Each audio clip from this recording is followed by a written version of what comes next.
Yes, the issue of child prostitution, trafficking in persons, those are very serious issues that greatly concern us. And the National Police Service issued a statement on the steps that we are going to take. But as I said, we are going to strengthen the DCI agency that is going to deal with human trafficking, including for sex and children, trafficking of children, and all cases of defilement, gender-based violence. We want to make sure that we strengthen that department next time we hire our officers. We hire new officers or recruit new officers. The National Police Service is an area that we are going to give greater focus. I also expect that that issue will be raised during the Jukwaa la Usalama, which we are now late, to make sure that these issues are going to be addressed there. Yeah, there has been previous debates around the role of the Commission and the role of the National Police Service itself insofar as recruitment and sometimes payroll issues are concerned. I just want to say that we will always strike a balance in terms of what the Commission can do and what the National Police Service can do. Identification of able men and women to serve in National Police Service require certain level of expertise on the part of those who are doing so, and therefore we cannot wish away the role of the police officers themselves in terms of identification, scrutinizing, and hiring of police officers.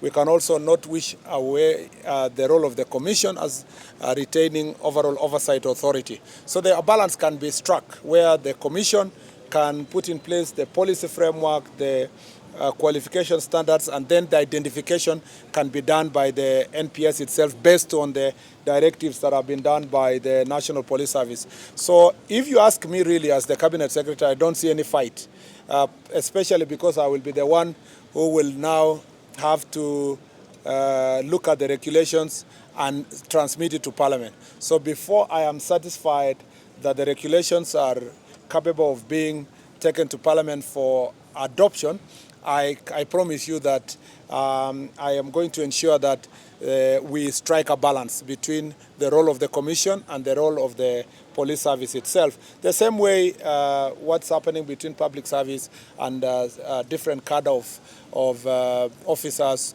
Some have been delegated to ministries to hire, even though the National Public Service Commission retains the overall responsibility. So there is, I want to assure Kenyans that there is no cause for alarm. As the Cabinet Secretary will transmit the regulations, this public participation that is going on is very important, and based on the views that we will receive from the officers and from the public, we are going to strike a very good balance.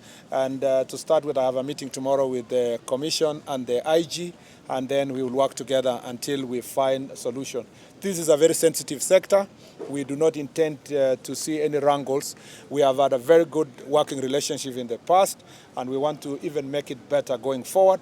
And from a policy position and from a Cabinet Secretary office, there I don't see any cause for alarm, and I want to allay any fears that there is going to be a disagreement of any manner.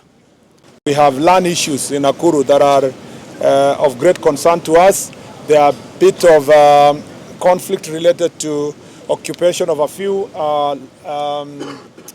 parcels of land, notably in Gilgil constituency, in Joro, some parts of Molo, Subukia, Rongai. We have certain cases that are ongoing that are related to land disputes. We have discussed with the security team, and we've said that we must have a multi-agency approach to it, because we require the officials, the officers who come from the Ministry of Lands, to work with us to ensure that these issues are resolved amicably. Some of the problems also are related to disputes with titles, and then citizens are already living inside, and the government is already handling especially the one that is in Gilgil constituency. And we have no doubt that we will find a solution that will ensure that our citizens are going to live in peace. We want to also reiterate that most of the areas that we have land dispute is also multicultural, the many tribes that live in the place, and we want to make sure that while resolving those disputes, we do not ignite any differences among our communities, different communities living in different parts of this country. So we are monitoring land issues. We are also monitoring closely where there are fraudulent activities related to land, particularly persons who use fake documents to want to grab land from individuals, especially widows and people who are old and so forth. That behavior has always been witnessed around Nairobi and its environs, but as also Nakuru grows, the way the other cities have grown, those problems are found within us. And therefore, I have directed the regional security team to make sure that the few cases are properly documented, and that in a multi-agency manner, they carry out a thorough evaluation and the best mechanism we are going to apply. I want to request citizens that where there is a dispute on land-related disputes, I want to request them that they please take the safest means, which is peaceful settlement of disputes. Our Ngao officers, our county commissioners and the regional commissioner, our chiefs, are properly trained to help communities through barazas to solve their problems. And where we are unable to do so, you can take a court process. There is no need to resort to violence. We will not condone acts of incitement, especially by persons who are looking for votes. Sometimes they call themselves leaders. We're not going to condone incitement, especially when it involves inciting ethnic tension and ethnic fights. We welcome everybody to enjoy their constitutional right to choose the leaders they want to do, but we will not allow anyone to incite people along tribal lines. And I promise you, we will take very stern action against anyone who is going to do so, and we believe that the judiciary will work with us to make sure that the issue is dealt with accordingly. Of also great concern to us is the illegal fishing in Lake Nakuru, which is being also supported by big men with refrigerated cold rooms here, together with lorries that come to carry that fish. It must be noted for public, it must be noted by the public that this is not fish fit for human consumption. This is actually fish that is not fit for human consumption. And what is sad is that it's transported sometimes all the way to Kisumu and brought back like tilapia from Kisumu. I have said also again, our security team in a multi-agency approach, working together with KWS, must deal a final blow in this illegal fishing. And I'm glad that technology is being applied by KWS to make sure that they monitor activities in the lake. We have a problem of gangs in this county. I have said it before, though these gangs are not as organized as it used to, other gangs have been organized before. We know that we still have Watizedi, Confirm, we have, what did you say? I had somebody saying somewhere there. We have, yes, all those groups are in this county, and I'm glad that the security team has managed to contain the growth of these groups, but I know that their survival is being supported by drugs and alcohol abuse. Therefore, if we go for the alcohol and drugs, we are actually going to reduce the impact of these gangs insofar as the citizens are concerned, and their safety will be guaranteed. I am really, really sad to note that some schools have witnessed a significant reduction of students because they fear the presence of gangs around the areas where the children are going to school, especially day schools. Nakuru is one of the top counties in terms of transit of drugs and illicit alcohol, particularly adulterated ethanol and some of those spirits that are really counterfeit spirits and substandard. Part of the reason is that there are small dens where this alcohol are brewed, but also because of the multicultural nature of the place. This is where some of this alcohol brewed in other also countries and counties are packaged for distribution. That has become a serious menace because we have many towns in Nakuru. We have Nakuru town, we have Naivasha, we have Gilgil, we have Njoro, we have other towns that have become, including Rongai, where we have a big challenge in terms of this issue. Of great concern to me is that we have reached a stage where we almost normalize the use of cannabis sativa, and I am going to take time to engage the security teams, including the OCS and the chiefs, in the forum today to see how best we are going to tackle this issue. But this is not happening without the collusion of our government officers. So where there is, we establish collusion, we will not transfer anybody, we will sack them, and we'll take legal action against them. We also know that there are big businesses and well-connected individuals that are perpetuating this kind of business. We have said, we have agreed with the security team that they must take stand action against them, and we must see them in court. In every place that I have gone in the 27 counties, I am glad to note that the decisions we've taken to deal with drugs and alcohol abuse has actually borne fruit. They have taken it seriously, and the fight has been upscaled thanks to the conversations we've had. So I believe that the Jukwaa la Usalama meeting that will take place shortly will help us refocus our energies on the areas that we need to deal with. The reason why the Inspector General of Police is not here is because he's holding various meetings now in Nairobi to discuss the question of how to manage security in Kasarani. First of all, let me say that as the National Police Service, we are very proud that our players are part of the team that is playing for our country in this CHAN. And you know that National Police team is Premier League champions. So we have direct interest, first of all, as National Police Service on matters football.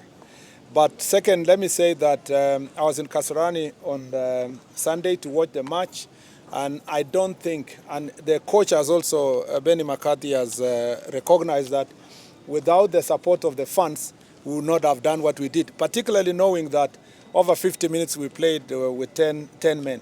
So the fans are extremely important for us, extremely important to have the fans. In fact, they call, the fans are always called the 12th player. And we do not want to miss the opportunity to have the fans or to play before our own fans. I therefore, from a security perspective, would like to beg all Kenyans to really avoid going to the stadium unless you have a ticket. It is going to reflect badly on us. It is going to give us security problems. If the capacity of the stadium is exited, you can easily have a massive disaster and a security challenge for all of us.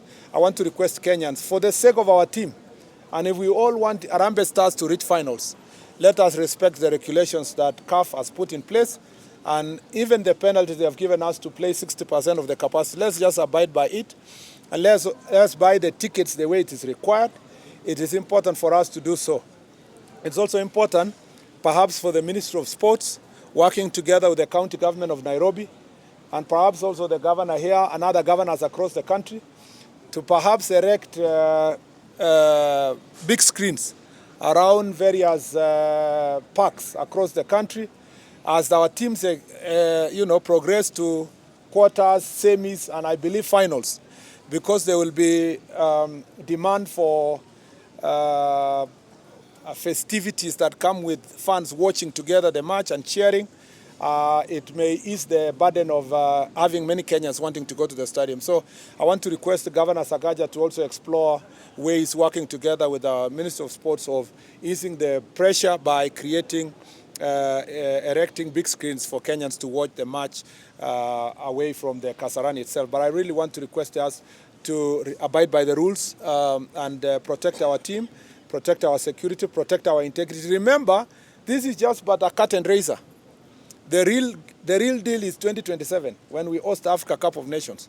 So we don't want to see defiance or to find ways of Kenya being banned from hosting the Africa Cup of Nations 2027 because of incapacity.